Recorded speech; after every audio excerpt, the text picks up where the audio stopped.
Nagpanta ang COMELEC nakakasuhan ng Diocese ng Bacolod kung di nito tatanggalin ang kanilang Team Patay at Team Buhay, the poster, dahil po sa sobrang laki ng sukat. Sagot ang Diocese sa report ng saksing si Tina Pangaliban Perez. Tanggalin nyo yan.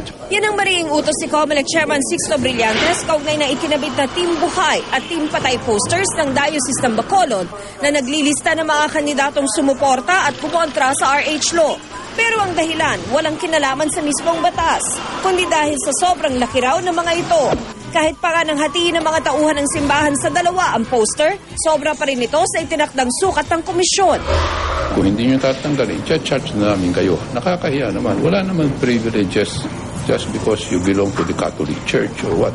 Pero ayon sa legal counsel ng diocese na si Atty. Ralph Sarmiento, hindi raw illegal ang poster na hindi naman daw pang kampanya kundi paraan lang ng paghahayag ng simbahan.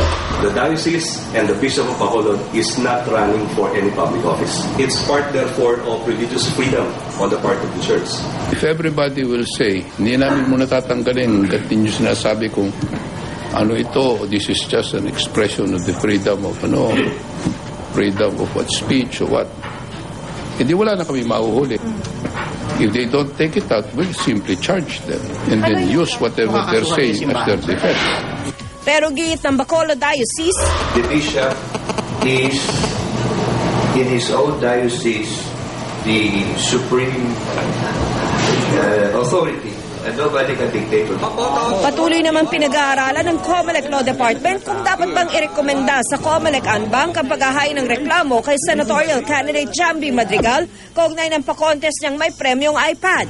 Personal pang nagsumite ng sulat ng paliwanag si Madrigal sa COMELEC kanina para muling igiit na mga volunteer daw niya ang may pakana ng contest. Hindi rin daw niya alam kung saan galing ang iPad na ipararaffle. That was my Facebook account, that was my Twitter account. Pero wala akong personal knowledge na ginawa nila yun. Kanya nung na-bring to my attention, pinatigil na natin. Hindi ito raffle. Actually, it's just a contest as appearing in a social media. Mas mabigat yung disqualification kasi mas madali.